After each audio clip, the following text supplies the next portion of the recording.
Hey, I'm Abigail. Welcome to the first episode of Nothing Left Unsaid, the show where we'll talk about everything happening in Arizona, from food to music to politics. This is not another bro pod. This show is by the girls and for the girls. So let's jump in. So welcome to our first episode. Today will be an intro to me and the podcast. Thanks for joining us. My goal with this podcast is to make it feel like a conversation with your friends.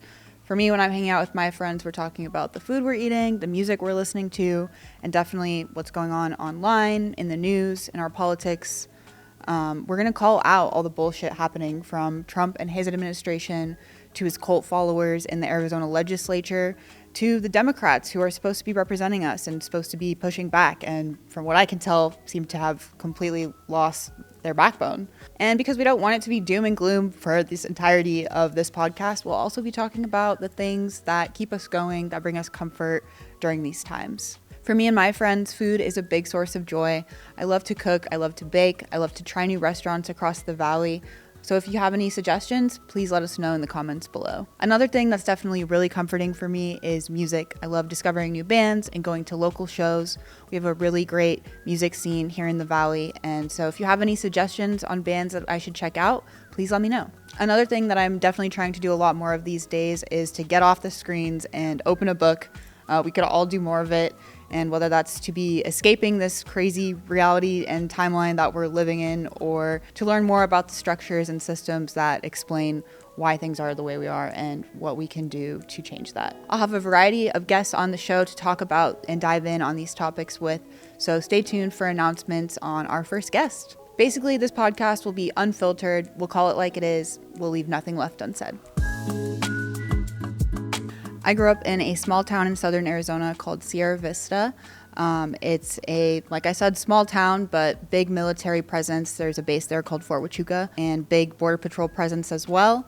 Lots of Republicans. I definitely hated living there. Not a lot of like-minded people down there for me to engage with. In high school, I was definitely known as that opinionated feminist, social justice warrior, liberal, bitch, basically, is what the vibe was. Growing up there and around those people and in that environment definitely shaped a lot of my political views. I remember going to my first political rally in 2016 for Bernie Sanders, and that was a very invigorating moment for me. I definitely carried that with me when I moved to Flagstaff for college. I majored in political science and international affairs there, and immediately kind of started looking for ways to get involved and to volunteer and finding internships in the political space. After I graduated, I ended up working for the organization that I work for now, Progress Arizona. I am currently the digital director there, which has given me an amazing platform to be able to push the advocacy that I want around the issues that I care about the most. Growing up in Sierra Vista, there was definitely not a lot of sexual education at all. One of the most important issues to me is reproductive rights and reproductive justice. I definitely, growing up in Sierra Vista, shaped that a lot. I had multiple friends in high school who became pregnant, when we were 16 years old. There definitely was not a lot of sexual education in the public school that I went to. Those experiences definitely really shaped my passion for abortion access and reproductive rights, and that's something that I get to do on the day-to-day in my current role at Progress Arizona.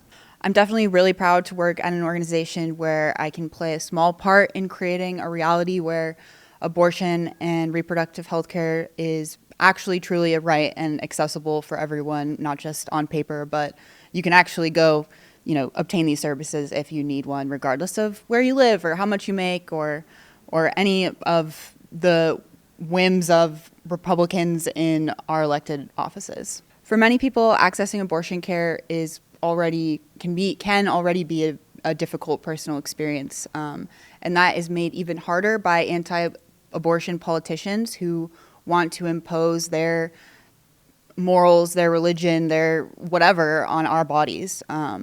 And they've enacted these abortion bans in Arizona to push their self-interested agenda that favors tax breaks for corporations and the super wealthy.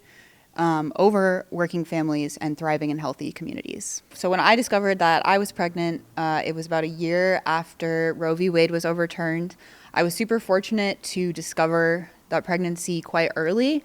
But still, when I was calling around to try and get an appointment at an abortion clinic, it was like super hard to find one that could get me in before the 15-week ban that was currently in place at the time. So that was terrifying. It was also terrifying to know that because Roe v. Wade got overturned, there was there was like a legal limbo in Arizona of what the access to abortion would look like, whether that was the 15-week ban that was passed a few years ago, or if it's this 1864 like total ban on abortion from 1864. Super ridiculous. But at the time, the 15-week ban was in place, but I was terrified that could change at any time. Things were changing rapidly. So when I did finally find a clinic, I went in for my first appointment. I went back, waited the 24 hours as was required by law, even though I knew what I wanted to do. Then I was trying to figure out how I was going to pay for it, because as a 24-year-old young woman who's just starting out like her career, I did not have $1,000 laying around to pay for this, and that is certainly the case for so many other women and pregnant people.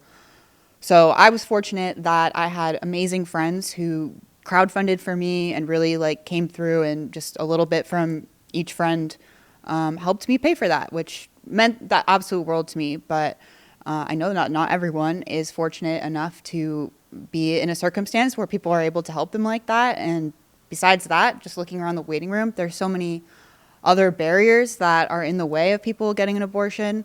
Luckily, I live in Phoenix, so most of the state's abortion clinics are here. Many other people live in rural areas of the state, so they have to travel, they have to take time off work, they have to get health care. And it's really just, it's already a difficult personal decision, or it can be. And it's made so much harder by all of these laws and restrictions that prevent people from actually accessing the care that they need, that I was fortunate to be able to access. So last year in Arizona was a really pivotal year.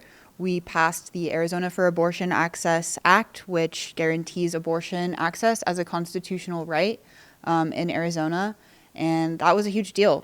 Politicians have absolutely no business making laws about what we do with our bodies.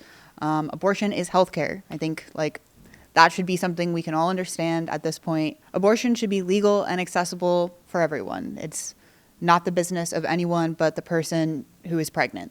Politicians who disagree can fuck off. That's what Arizonans said last year. So that's really important, and that was an important update. But still, there's a lot of work to be done to make sure that abortion is not just a legal right, but it's something that everyone can access, that everyone inside of that clinic that I was sitting in, can access without having to worry about losing, their job or not making it to the clinic in time before the law cuts them off, or just any of the scenarios that make it difficult for someone to obtain an abortion. And those scenarios are literally completely by design. They are what politicians have put in place to prevent us from accessing the care that we need. So there's still a lot of work to be done. We still have over 50 restrictions on abortion in Arizona, and those laws need to be repealed. And then we also need to start passing proactive legislation that makes sure that people can access an abortion if they need one, that supports them in doing so, and not just abortion, but other reproductive health care. And beyond that, also just supporting people really being able to make a decision, and that means giving them the opportunity to have families if they choose to in safe and thriving communities. And that's really important as well. That's a critical aspect when we talk about abortion access and reproductive health care. And that connects abortion access to so many other issues that are important to us, like climate justice, education, and so many more. So yeah, thanks for listening to my abortion story. It's definitely something that an issue that I've been vocal about for a long time, but is something that I'm getting more comfortable talking about from my own personal experience. So, but it's important, and we have to be telling these stories. What I want this podcast to be is a platform for women and by women. It's not another bro podcast. We've heard enough from the bros. They are literally ruining our government as we speak. And what they want to do is to make us give up. They are coming out with attack after attack on our rights, our communities, our loved ones, and they want us to give up so that they can completely take over control. And we cannot let that happen. We have to keep fighting back. We have to keep calling out this bullshit for what it is. And we have to do it with, we still have to find moments of levity in that too. So that's what I hope this space can be. And I look forward. I'm so excited to go on this journey with all of you.